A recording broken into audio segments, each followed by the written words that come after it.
ಫಿಲಿಪಿಯರಿಗೆ ಬರೆದ ಪುಸ್ತಕ 4ನೇ ಅಧ್ಯಾಯ 6ನೇ ವಚನ. ಯಾವ ಸಂಬಂಧವಾಗಿಯೂ ಚಿಂತೆ ಮಾಡದೆ ಸರ್ವ ವಿಷಯದಲ್ಲಿ ದೇವರ ಮುಂದೆ ಕೃತಜ್ಞತಾ ಸ್ತುತಿಯನ್ನು ಪ್ರಾರ್ಥನೆ ವಿಜ್ಞಾಪನೆಗಳನ್ನು ಮಾಡುತ್ತಾ ನಿಮಗೆ ಬೇಕಾದದ್ದನ್ನು ತಿಳಿಯಪಡಿಸಿರಿ.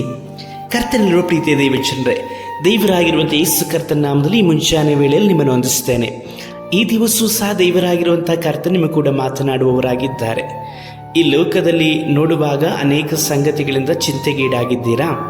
ಕೆಲವೊಬ್ಬರು ಮನುಷ್ಯರು ನಿಮ್ಮನ್ನು ಬಾಧಿಸಿದ್ದಾರಾ?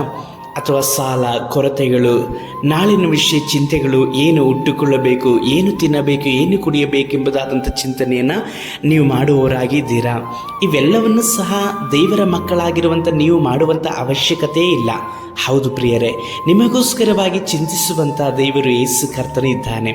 ಯಾವಾಗಲೂ ನಿಮ್ಮ ಅಗತ್ಯತೆಗಳನ್ನು ಅವರು ಒದಗಿಸಿಕೊಡಲಿಕ್ಕೆ ಶಕ್ತರು. ನಿಮ್ಮನ್ನು ಸಾಲದಿಂದ ಬಿಡುಗಡೆ ಮಾಡಿ ಸಮೃದ್ಧಿಕರವಾದಂಥ ಜೀವಿತವನ್ನು ಸಹ ಕೊಡಲಿಕ್ಕೆ ಶಕ್ತನಾದಂಥ ಕರ್ತನು ನಿಮ್ಮ ಕೂಡ ಮಾತನಾಡ್ತಾ ಇದ್ದಾರೆ. ಹಾಗಾದರೆ ನಮಗೆ ಯಾಕೆ ಈ ರೀತಿಯಾದಂಥ ಚಿಂತೆ, ನಮಗೆ ಯಾಕೆ ಈ ರೀತಿಯಾದಂಥ ಹೋರಾಟಗಳು, ಕೊರತೆಗಳು ಎಂಬುದಾಗಿ ಹೇಳ್ತೀರಾ? ಪ್ರಾರ್ಥಿಸ್ರಿ. ದೇವರ ವಾಕ್ಯ ಏನು ಹೇಳ್ತಾ ಇದೆ? ಚಿಂತೆ ಮಾಡಬೇಡಿ. ಯಾವ ಸಂಬಂಧವಾಗಿಯೂ ಸಹ ಚಿಂತೆ ಮಾಡದಂತೆ ಸರ್ವ ವಿಷಯದಲ್ಲೂ ಸಹ ದೇವರಿಗೆ ಕೃತಜ್ಞತೆಗಳನ್ನು ಸಲ್ಲಿಸುತ್ತಾ ಪ್ರಾರ್ಥನೆ ವಿಜ್ಞಾಪನೆಗಳನ್ನು ನೀವು ಸಲ್ಲಿಸಿರಿ ಎಂಬುದಾಗಿ ವಾಕ್ಯ ಹೇಳಲ್ಪಡ್ತಾ ಇದೆ. ಆಗ ನಿಮಗೆ ಬೇಕಾದದ್ದು ಎಲ್ಲವೂ ಸಹ ಕರ್ತನಿಗೆ ನೀವು ತಿಳಿಯಪಡಿಸುವಾಗ ಕರ್ತನು ಉದಾರವಾಗಿ ಕೊಡುವವರಾಗಿದ್ದಾರೆ. ಪ್ರಾರ್ಥಿಸ್ರಿ. ಚಿಂತೆ ಇದೆಯಾ? ಪ್ರಾರ್ಥನೆ ಮಾಡಿರಿ. ಕಣ್ಣೀರಿದೆಯಾ? ಪ್ರಾರ್ಥನೆ ಮಾಡಿರಿ. ಕೊರತೆಗಳಿದೆಯಾ? ಪ್ರಾರ್ಥನೆ ಮಾಡಿರಿ. ನಿಮ್ಮನ್ನು ಮತ್ತಿತರರು ಯಾರಾದರೂ ಮನನೊಯಿಸ್ತಾ ಇದ್ದರೆ ಪ್ರಾರ್ಥನೆ ಮಾಡಿ. ನಿಮ್ಮ ಎಲ್ಲ ಪರಿಸ್ಥಿತಿಗಳಿಗೂ ಒಂದೇ ಒಂದು ಉತ್ತರ ಏನೆಂಬುದಾಗಿ ನೋಡುವುದಾದರೆ ಪ್ರಾರ್ಥನೆ. ಹೌದು, ನಿಮ್ಮ ಪ್ರತಿಯೊಂದು ಪರಿಸ್ಥಿತಿಗಳಿಗೂ ಪರಿಹಾರ ಪ್ರಾರ್ಥನೆ. ನೀವು ದೇವರ ಮುಂದೆ ಪ್ರಾರ್ಥಿಸುವಾಗ ದೇವರು ನಿಮ್ಮ ಮುಂದೆ ಅದ್ಭುತಗಳನ್ನು ಮಾಡುವವರಾಗಿದ್ದಾರೆ. ಇಂದಿನಿಂದಲೇ ನಿಮ್ಮ ಎಲ್ಲ ಪರಿಸ್ಥಿತಿಗಳಿಗೆ ಪರಿಹಾರವಾಗಿ ದೇವರ ಮುಂದೆ ಪ್ರಾರ್ಥಿಸಲಿಕ್ಕಾಗಿ, ವಿಜ್ಞಾಪಿಸಲಿಕ್ಕಾಗಿ ಸಮರ್ಪಿಸಿಕೊಡ್ರಿ.